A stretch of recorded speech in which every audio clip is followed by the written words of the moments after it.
Hey guys, what's going on? I have a really impressive guest today. We got William here, who's doing over $350,000 a month with Facebook ads for his course and coaching program, where he teaches people how to start a business in the e-commerce space using dropshipping as well as Amazon. And William, could you introduce us to you and what you do? Yes, so my name's William Rivera, 22 years old. And, like you said, I have an online program called Ecom Degree University where I basically teach people how to build a profitable online business using either Shopify dropshipping or Amazon wholesale. Those are like the two main business models we focus on. And yeah, we've been doing, webinars to that program every week. And last month we had our first 350K month. And we've been like scaling exponentially every single month. So, I'm happy to talk about that in today's episode. Yeah, that's absolutely insane. And up till now, you've basically just used Facebook ads to scale this, right? Yeah, we're only using Facebook ads. We just got on board with you guys. So hopefully I'm excited to see what the YouTube's going to do. But, just Facebook is what we've been pushing right now. Yeah, I think the combination on Facebook and YouTube can be really powerful because your customers are seeing you everywhere. So you're basically omnipresent. So I'm excited to see what goes on with that as well. And I'm very curious, what does this funnel look like? Just to walk people through what you're doing in terms of the funnel side. Yes, so it's very simple funnel. It's just a webinar opt-in funnel. So as soon as they click on my ad, it takes them to a landing page where at the top it basically just says what we're going to teach them. It says like how we made X on Amazon and Shopify during the pandemic. It tells them what they're going to learn on the webinar, and then it's just a simple name, email, phone number. Once they sign up, it takes them to, we have a small upsell. It's a $27 upsell. And it's basically just me saying, hey, the webinar's on Sunday, and we do them live every Sunday. I'm like, hey, the webinar's on Sunday. Before we get to Sunday, I've packaged all of my mini courses together that would usually be $250. Right now, you can grab them for $27. And I think if you watch all these courses, you can go into the webinar with, some great background knowledge, and it'll only enhance your experience, right? So then that small $27 upsell usually covers our ad spend every single day. So then we go into the webinar, already break even, and then whatever we make on Sunday is all profit. So wow, that's insane. So you're getting, let's say, you're getting leads in around $4 to $5 per lead, roughly. So you're saying around 20% of those leads buy this $25 package? That's pretty insane. Yeah, I think it's a little over 20%, but yeah, a lot of people buy that. We were getting to the point where we were spending like 10K a day in Facebook ads, and then we would make the 10K right back with the upsell. Yeah, that is absolutely ridiculous. And that is really cool because I've never heard of a funnel structured like this, because usually, you'll have people doing their VSL funnels, people doing webinar funnels. But this is interesting because what you're doing is you're buying traffic, getting them to sign up for a live webinar on Sunday. But on the thank you page, you're basically pre-selling them this mini course or this package, which gets them up to date so that they can learn even more from the webinar, and people are buying it. You're liquidating your ad spend. So you're basically getting people to be more brought in and more basically ready for the webinar and much more likely to give you their money before they even jump on. That is awesome. Right. And what I've seen is like the people that buy the upsell are also more likely to purchase on the webinar day as well. And I think that's because they get a taste of the content. And then these courses I used to sell at a way higher price. So I know at the $27 cost, I'm literally like over delivering. So I feel like because they're paying so low for something that's very valuable, when they do watch it, it just hypes them up even more for the webinar. So they're extra engaged. And then, when I do present the offer at the end of the webinar, they know that it's going to be worth it because, if something that he sells is only $27 and it was this valuable, I wonder what, the main offer, like how valuable that could be to me. Insane. So the webinar is basically all profit. Right. Got it. And then on the live webinar, you basically do a live webinar. Is there a structure you follow, or what do you do on that? Hey guys, before we move on, I wanted to talk about something very special very quickly. If you are interested in running or are already running YouTube ads, this is for you. I wanted to introduce you to a few people that are killing it with YouTube ads. Mike made over $1.5 million with e-commerce YouTube ads. Bastian did over $300,000 for a client at a 10x ROAS. Boyd's making $5,000 a day with his course. Kale made a client $40,000 from just $8,000 in ad spend. Lloyd made a client $33,000 from $12,000 in ad spend. Do you know what the one thing they have in common? They're all part of my Expert YouTube Ads training program. We have the most technical YouTube ads course in the market with live weekly calls, a Facebook group where you can ask any question you want about YouTube ads, and more. And some of the best students spending thousands or even $10,000 a day on YouTube advertising. So there's a link below in the description to go book a demo call. Go and book a call to get a preview of the course and see if it's a fit for you and if it can help you get your YouTube ads to $5,000 a day or more. Now let's get back to the rest of this video. So for the live webinar, I really just, I know my audience and I know that the people that are registering are like complete beginners. So I try not to confuse them. I keep it real simple. Like I literally just explain exactly what dropshipping is, the business model. I explain, how I took this store from 0 to 300,000 during the pandemic. I show them the product. I show them how they can find the product. I literally just walk them through how they can do it, like how they can do the whole business model. The webinar is basically a free course. Like I tell them, like, look, by the end of this free training, you're gonna know how to be profitable in this business model, in both these business models. The offer at the end is just going to increase your chances of being successful. It's just a speed thing. But if you watch my free training, I tell people all the time, like, look, this free training is better than 99.9% of paid courses out there. And I think that's why it does so well. But yeah, it's literally just me showing them from A to Z how to do everything. But I don't like make it complex. I simplify it. And I just make sure I get everything that they need to know in a 2-hour time period. Got it. And after the 2-hour time period, do you have a FAQ or a kind of a Q&A thing, or? Yeah, so that's kind of how I get people to stay to the end. I remind them throughout the webinar, like, look, if you guys have questions, make sure you write them down or save them, because I want to make sure we get through this training quickly. And I'm going to be doing a Q&A session at the end where I'm going to answer every single question. And then that's what I do at the end. I answer every single question that they have. And I also present them with the offer after the Q&A. And the offer is $997. Yeah. Got it. And you said basically 10% of live attendees purchase? Yeah, usually it's minimum 10%. We've done, so one webinar we did 20%, but usually it stays like 10 to 15 is like realistic. Got it. So the numbers on this are, you're paying $4 to $5 per lead. You're liquidating your ad spend upfront, which is pretty amazing. And then of those leads, you said around 20% show up to the live webinar. So you're paying $20 per attendee. And then, so you're essentially paying $200 per sale. Yeah, around there.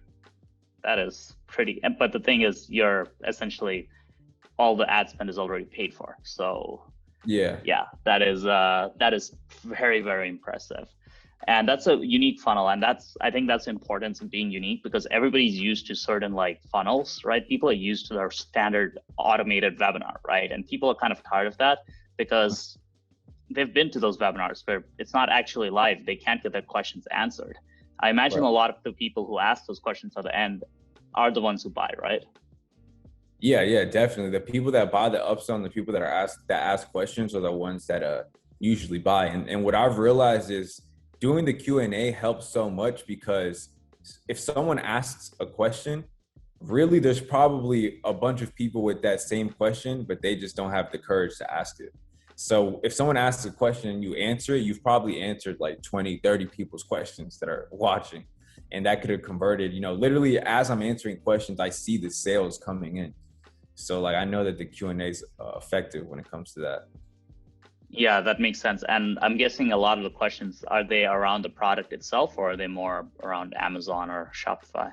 So the questions, they're just around like, little, because I really cover everything on the webinar. So the questions are just things that they may not be too confident about. Like they'll ask me like, how much money did you have when you started? Really, it's just self-limiting things that they have that are stopping them from purchasing. And I just answer those questions, and I can just tell, like, when I answer it, it kind of takes that stress away from what they're thinking. Because everyone on a webinar has some type of like self-limiting belief that's holding them back. Got it. And how do you sell the course at the end? Because, you know, you're teaching them kind of the A to Z, kind of a quick version of it. What's the transition from education to actually getting them to purchase the offer, and how's that framed? Right. So basically, I have a slide it's 2 rows. I don't know if you've ever seen it, but Jason Fladlin does it a lot, and that's who like I study when it comes to webinars. But it's like 2 roads, and I tell them, like, look, right now you've literally learned everything that you need to know about this industry to go out there and be successful. So if you're in a position right now where you have more time than money, I want to let you know that if you have to go at this alone, that's a noble pursuit. That's what I had to do 4 years ago. So boom, look, you have the information, go and take a stab at this industry. Now, look, if you're watching this though, and you do have some money to invest and you care about speed and you want me to stack all the cards in your favor and significantly increase your chances of being successful, I have an opportunity for you that I've packaged just for everyone attending this webinar. And then I'm like, if you want to hear what the opportunity is, I want you to comment yes. So then when I say that, just a bunch of yeses start coming, just yes, yes, yes, yes, yes. So, you know, all these people are saying yes in the chat, so then it's easy for me to pitch them. So I'm like, all right, cool, they want to hear it. So, and then I show them, the next slide is just the program, and then all the features with the program. And then I tell them, like, look, this is Ecom Degree University. You may have heard about it before. We have over 3,000 students worldwide. This is a proven to work system. And then I show them all the testimonials, because we have over 100 students that have done like 6 figures. We have some that have done 7 figures. So we have a lot of social proof. So I show them all the social proof. And then I let them know the price, but then I let them know that because they're on the webinar, they get a special price. And then I show that price. And then I've already showed them the price, and then I surprise them with bonuses. And I'm like, look, I'm not excited about sharing this program with you guys today, even though it's an awesome program. It's gotten people results. What I'm excited about is the bonuses that you're going to get for being on this webinar here today. So then I show them, free bonus number 1, which is a 1-hour call with me. I do it in a group setting. Everyone that enrolls, I'll do a 1-hour call in our private group. And it's just extra questions being answered, right? And then bonus number 2 is you get a list of some vetted suppliers for your Amazon business. So I've already done the work for you. I've found some suppliers that you can open up wholesale accounts with. Boom, that's bonus number 2. And then bonus number 3 is a 1-hour call with one of our students that has done over 6 figures. And this student, I showed them this student way, way earlier in the presentation.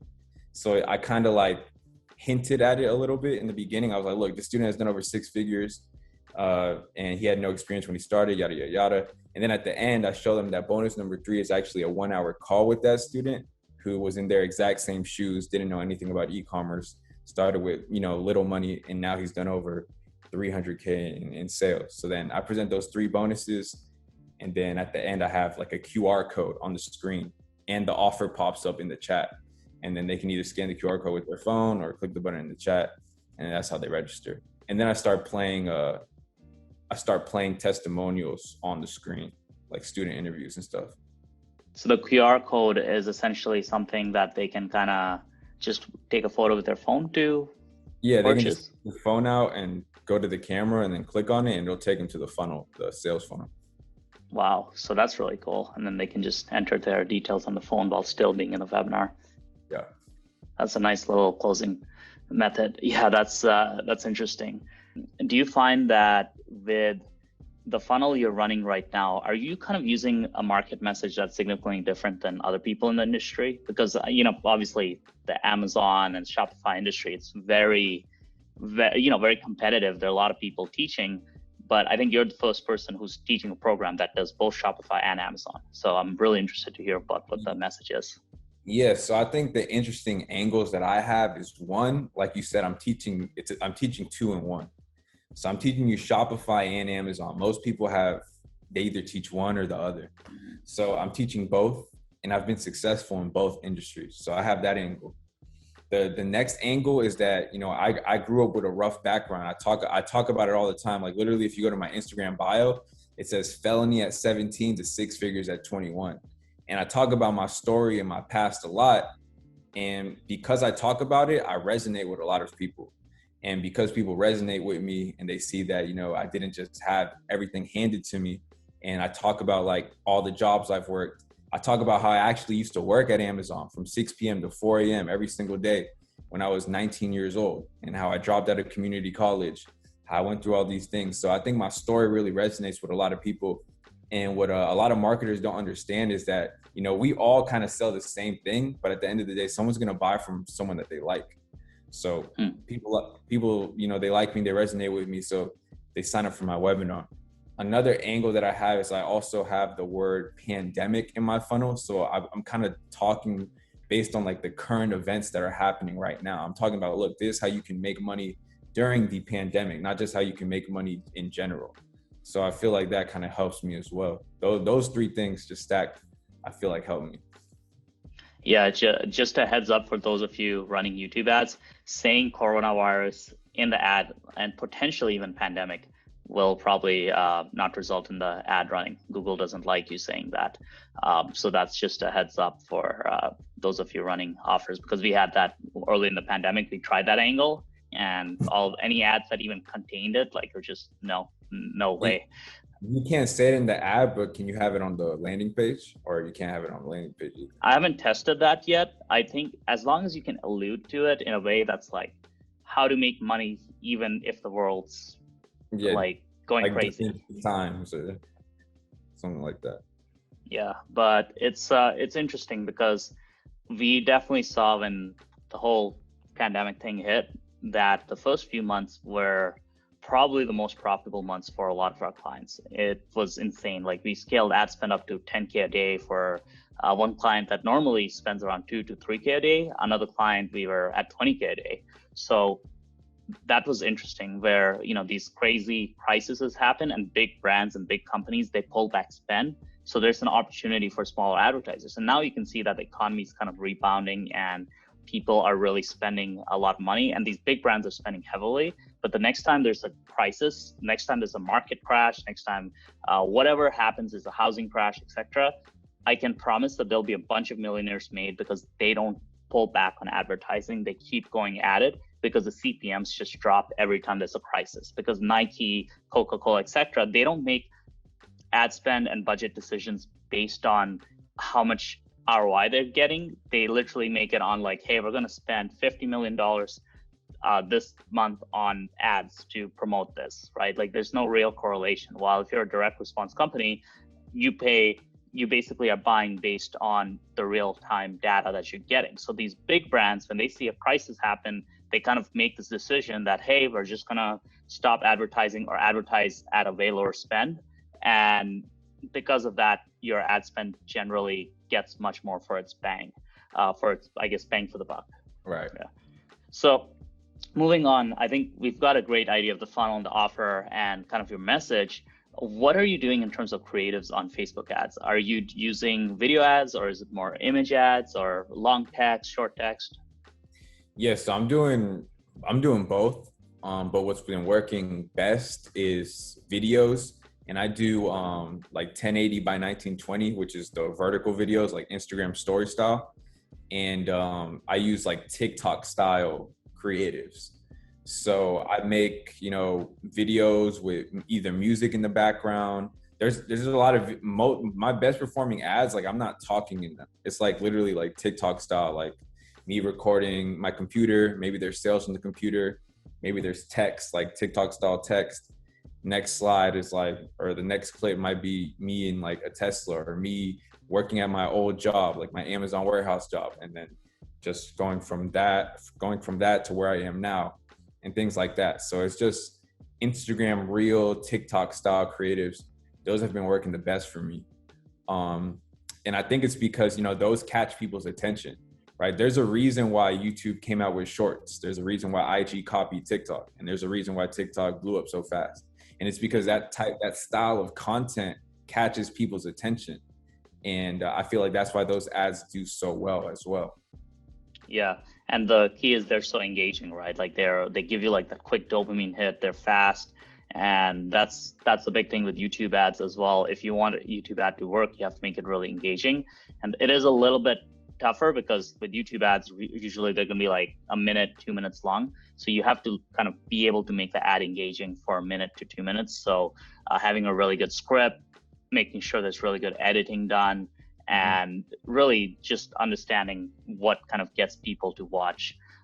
While you can't really take those TikTok style videos and use them on the pre-roll YouTube ads, because those would just they wouldn't be meaty enough for the YouTube audience, right? So it's kind of different in the sense that the YouTube audience, they're committed to watching videos for like 10 minutes, 15 minutes, right? Like they're kind of like, while on Facebook, it's more like they're scrolling down, they see a video for like 10 seconds and then they read a status. So Facebook's a lot more, I mean, both platforms really are ADD, right? Like you go around, you click around a bunch, but I would say YouTube, the content people expect is slightly longer form. And because of that, the ads have to be slightly longer form as well, because in a 10-second video on Facebook, you have the text of the video as well to help you convert people, right? So you can have some sort of written kind of text, while on YouTube, you don't have that kind of longer written text that you can use to also help persuade people to take that action. So you kind of have to use a combination of both the image, video, and the text. So you have both elements working. While on YouTube, you're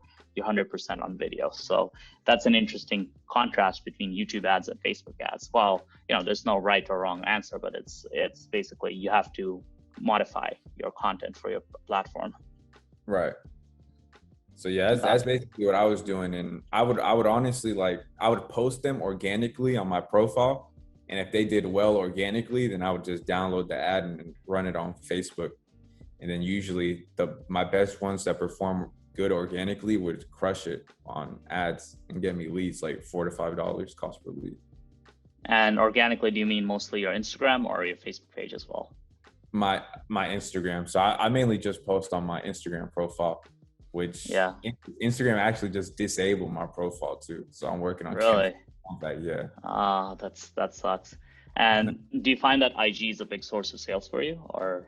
Yeah. I think it's my main source actually. Yeah, it's like over 90% of like where my leads come from. Got it. Like from Instagram ads, or? Yeah, from Instagram ads. Got it. So do you run the Instagram ads straight to your webinar, or straight to your opt-in, or do you also perhaps somehow use your profile as well? It's straight to the opt-in. Got it. And I'm guessing those people, they'll opt in and they might go follow you on IG and kind of get into your longer term. Yeah, that's the thing. Like I was growing my IG like crazy. Like last month, I gained over 50,000 followers because I was spending so much on ads. Wow. And I was gaining like 1,000, 2,000 followers a day. Mm-hmm. So it's like a snowball effect because I'm gaining so many followers. So then my IG gets monetized and I'm getting leads, and all these people are watching my content. Now my content's getting a lot of views. And so the IG was killing it for sure. Yeah, it's beautiful when organic and paid kind of work together. That's if you run like a lot of YouTube ad traffic at scale as well, you'll start seeing an uptick in subscribers. People usually, they'll search up your business or your name on YouTube and start following you. So it's good to combine kind of organic and paid in that sense. Now, one thing that I know is on everybody's mind is kind of iOS 14 and how that's affecting Facebook ads. For your business, how has that affected your kind of sales and your marketing and your optimization?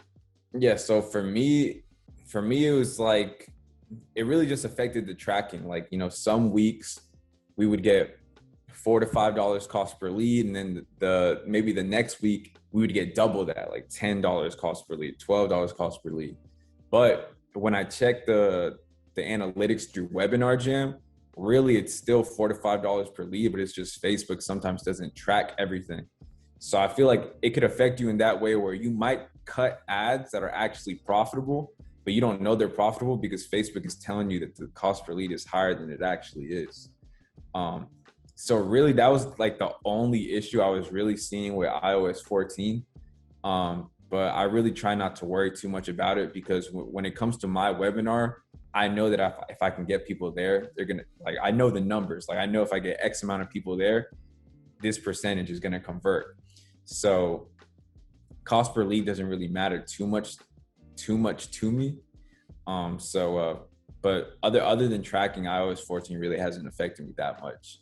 Yeah, that's it's definitely in terms of tracking, it's made things a lot more murky, especially in terms of reporting. I think a good solution is to just use a unique funnel for each traffic source, so that way you kind of know exactly how many leads you get, right? Or have backend data, and also there are tools that you can use like Segmetrics, Hyros, etc., that can be help with keeping, getting a better idea of what's coming in terms of leads and sales from each traffic source.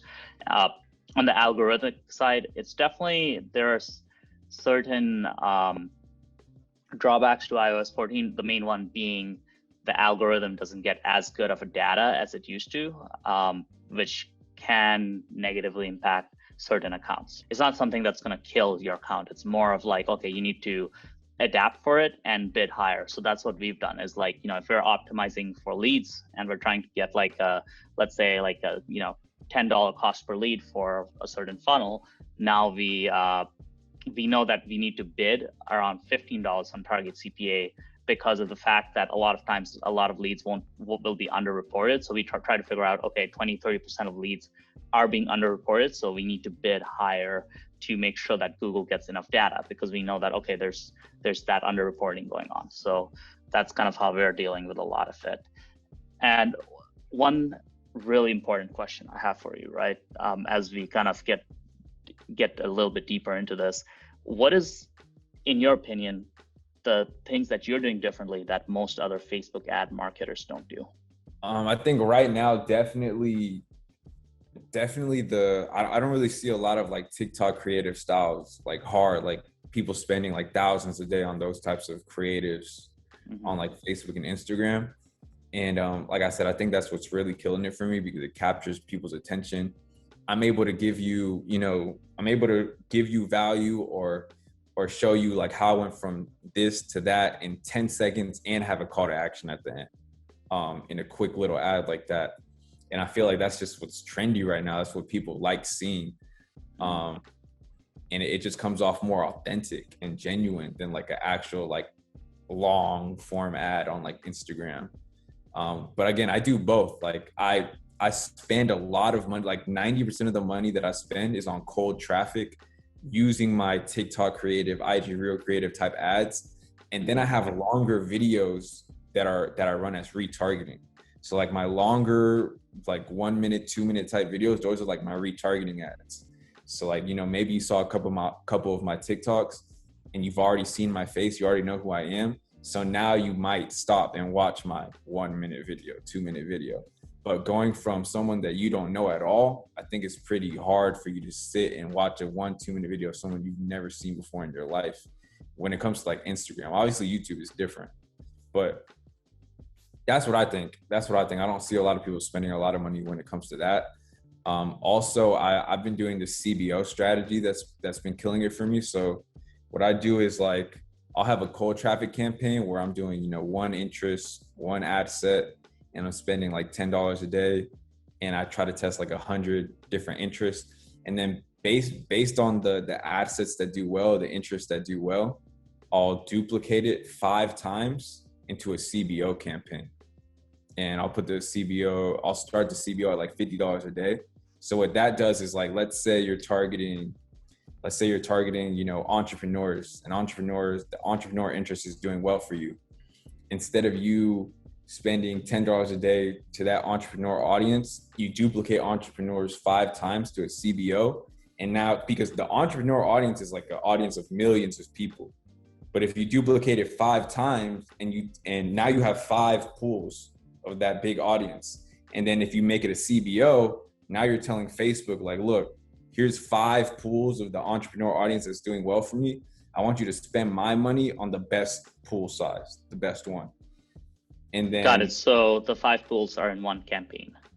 Yeah. So It's basically, I duplicate the ad set 5 times into a new campaign, and that new campaign is a CBO.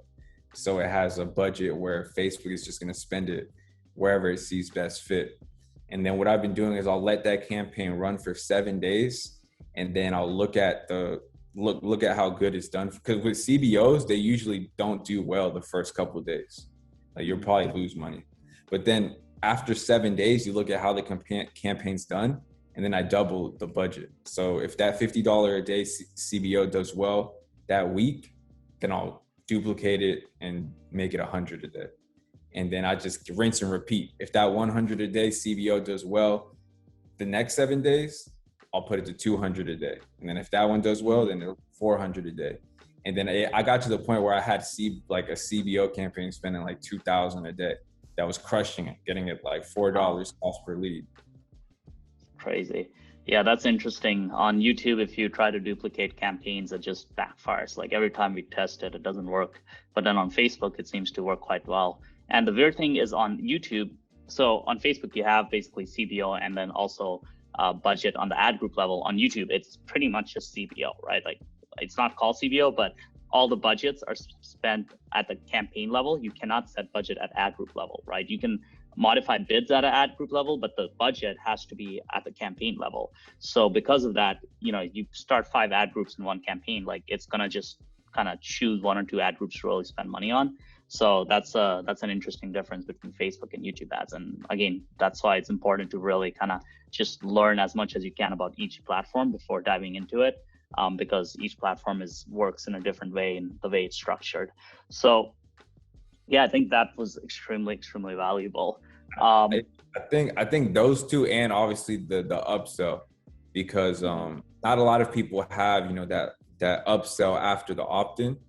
So I feel like because I have that upsell after the opt-in, I'm able to spend more because I'm recouping my ad spend, as to where like if you didn't have that upsell, you have to eat all the costs and hope you sell on Sunday. Yeah, exactly. It's a really unique system, because usually with a normal webinar, you can't do like not a normal webinar, an automated webinar, right? So an evergreen automated webinar where they opt in, your job is to literally be like, hey, go to that webinar room now. Like you cannot sell them anything else. You cannot do anything. And then after the webinar, your goal is to email sequences wise, get them into the 997. But with a live webinar, you have that gap where you're like, hey, they opted in, they're interested in the webinar, they've like added it to their calendar. But there's like a 4-day gap, and now you actually have an opportunity to sell them something that's going to make them a better lead for the live webinar. So that's an interesting way to do a live webinar that I've never seen before, which actually makes a lot of sense, because I've seen live webinars done on YouTube ads, but usually they're just like you opt in and then you sign up for the live webinar. But there's no step in middle where, you know, you giving them an opportunity to already buy into your kind of offer. So that's very, very interesting. And that really makes up for the lower show rate on live webinars, because that's an issue, obviously, right? Like at least with an automated webinar, your show up rates usually are going to be significantly better. But then with a live webinar, that goes down quite a bit. But then obviously the payoff is that it's live and they get to ask you questions and so on. Yeah. So, the thing about live webinars too is like what I've seen is if the people that attend my live webinars, like 80% of them stay the whole way until the end. You know, with automated webinars, you get a huge drop off rate. Like really not a lot of them stay to the end, but with the live webinar, they're like engaged. Even if they don't buy from you, they're going to stay all the way until the end if your training's good. And again, even if they don't buy from you, if your training is good, they're going to think of you as like they're going to be like, dang, this guy gave me a lot of value, and they're going to follow you. They're going to keep up with your content, and eventually they're going to buy from you. And if they don't buy from you, they're going to become a lifetime supporter of your content. You know, that's what I've seen. Yeah, that makes so much sense. It's interesting that you're using webinars in this way. What would your advice be to somebody who's writing their first kind of long form webinar script for, you know, even if it's a live webinar, you kind of want to go in there prepared with a script.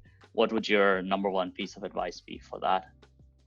So my advice would be, honestly, don't try to write it from scratch, because it's going to be really hard. You need to, what I did is I just watched people in my niche, and I kind of I found people that I knew they were crushing it with webinars, and I watched their webinars. I attended their webinars. I went through their funnels, right? I have a specific email to go through their funnels, get all their email sequences, text, all that. And, I take notes of what they do good, what I can improve on. And, I watched several people's webinars, and I just took notes on how they did theirs, and then I made mine. I also study Jason Fladlin. If you guys don't know who Jason Fladlin is, he's basically the dude that helped like Russell Brunson do his webinars. And, he's done over like 100 million with webinars. So he's like the guy to learn from. So I bought his book, One to Many. It's like $20 book, but it's worth like 6 figures. That book basically helped me make my whole webinar. So read that book, studied other people's webinars, attended their webinars, took notes, and then that's how I made mine. But I would say definitely keep your webinar simple. Know your audience. You don't want to confuse them, because people can't buy stuff if they're confused. So you want to keep it simple. Definitely do the Q&A at the end. And I like having a lot of commitment in my webinar. So there's a lot of times I probably get, if you attend my webinar, I probably get you to say like yes probably 10 times before I pitch you at the end.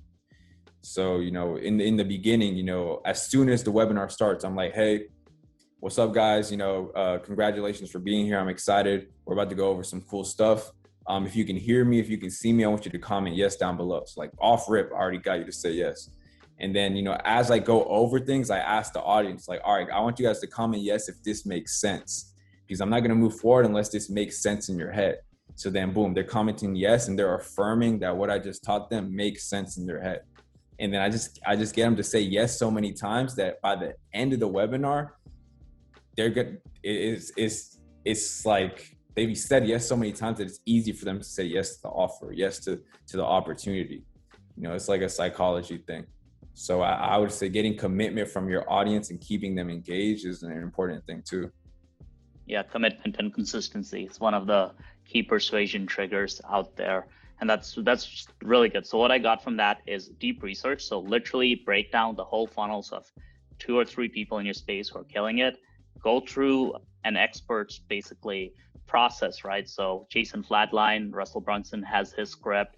Go through those. And if you combine the people in your space who are doing really well and combine that with a really solid script, then you're pretty well prepared. I mean, obviously you're going to get better with time, but your webinar is going to be pretty decent as opposed to just thinking it and doing it. And I would say, honestly, if you're starting out and you want to do webinars, definitely do them live.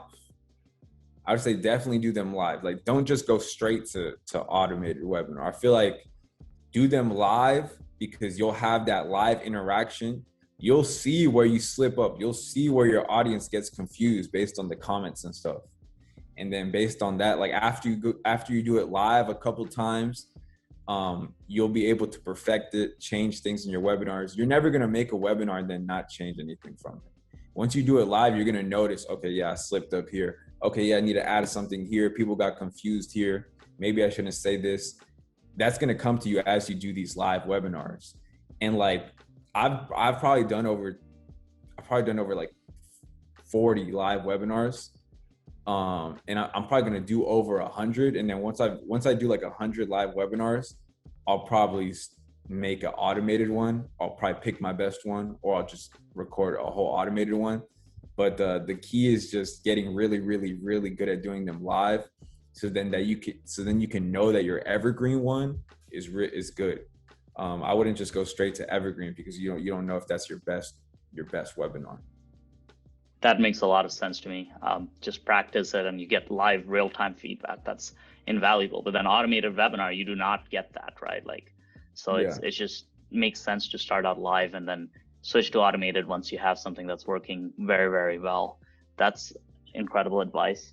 So yeah, I really appreciate you jumping on this call and just basically providing these huge value bombs. And I'm really looking forward to seeing how your YouTube ads do with kind of these key insights. So I'll definitely be sharing this call with the team, because there's a lot of gold in there in terms of kind of what's working for you. So before we leave, how can people kind of reach out to you or check out your course? Perhaps you can give them your IG and your website. Yeah, for sure. So like I said, IG disabled my account, but I think I'm gonna get it. I think I'm gonna get it back though. So if you want to follow me on IG, it's at William_Rivera. So just my name with an underscore in between. Like I said, it's deleted right now, but I'll probably get it back. I'm also on Twitter though, so you can follow me on Twitter at @TheWillRivera. I drop a lot of like e-commerce sauce on there as well as like webinar stuff. And then I also have a YouTube channel, which you can just type in my name, William Rivera. I'll pop up. And I post a lot of content on YouTube. So I would say, yeah, IG, Twitter, and YouTube are like my main places that I post. So you guys can definitely, follow me on those platforms. Awesome. Yeah. So guys, go follow him. Go check out his funnel because it's probably a lot to learn. If you're interested in e-com, maybe check out his course because, obviously he's killing it. And yeah, so thanks for jumping on this call. Everybody make sure to smash the subscribe button and hit the notification bell. So next time we do an interview like this, you can be the first to hear about it.